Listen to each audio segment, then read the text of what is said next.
kon di fàttali ñëpp mooy ñu waajal weeru koor gi di ñëw nii shahru ramadan alladi unzila fihi alquran hudan linnas wa bayinatin min alhuda walfurqan yal na yàlla may ñu fekkee ko jàmm allahuma amin yàlla nangul ñu. kon di fàttali mbokk yëpp rawatina soxna yi ñi nga xam ne yoroon nañ ay bés yu ñu war a fay yu ñu war a rattrapé ndax ñu bari dañ ciy sàggan da ngay gis ñoo xam ne dañuy toog ba mu des une semaine ñuy door a yeewu fekk ni c'est trop tard kon yow mi yore ay fan yooy fay weer wi nii ñu toll nii muy weeru Shaaban na nga ci profité le maximum loo ci mën a woor gaaw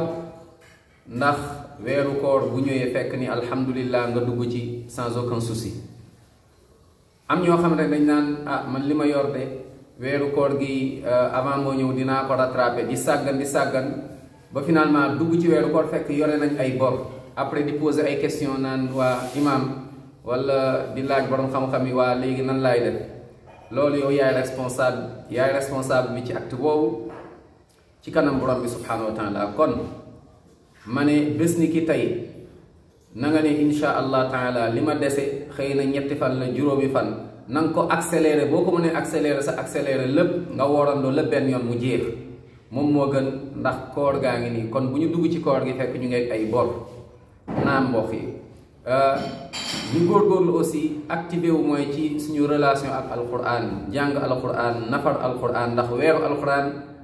moom moo nekk suñu kanam. boroom xam-xam dañuy wax naan même weer wi weeru alquran la waaye nag rawatina weeru koor naam mooy shahru ramadan alladi unzila fihi alquran ci la ñu wàccee alquran alkarim kon di ko nafar naam koo xam ne day jàng mu jafe lool na xam ni am na doublement ñaari yoon sax lañ koy fay mooy effort bu muy fournir naam déjà dañ ko ciy fay aussi kon nañu góorgóorlu naam ci weer wi nii lépp lu ñu mën ci lu baax mooy weer wi ñu toll nañ ko def naam tàmmal suñu bopp mooy que ni préparer suñu bopp avant weeru koor gi di ñëw ci jàng alxuraan ci jëf-jëf ju baax ci woor le maximum luñ mën a woor nañ ko ci woor. weer wi am ñoo xam dañ naan bu 15 yi jotee 15 mooy xaaju weer wi ni ñu toll mooy baraxlu kenn dootul wooraat déedéet koo xam ne amoon na habitude woor wala boog lundi ak jeudi wala boog 13 14 15 naam mën na ko woor lu ñuy tere mooy avant weeru koor nit ki woor benn fan wala ñaari fan avant weeru koor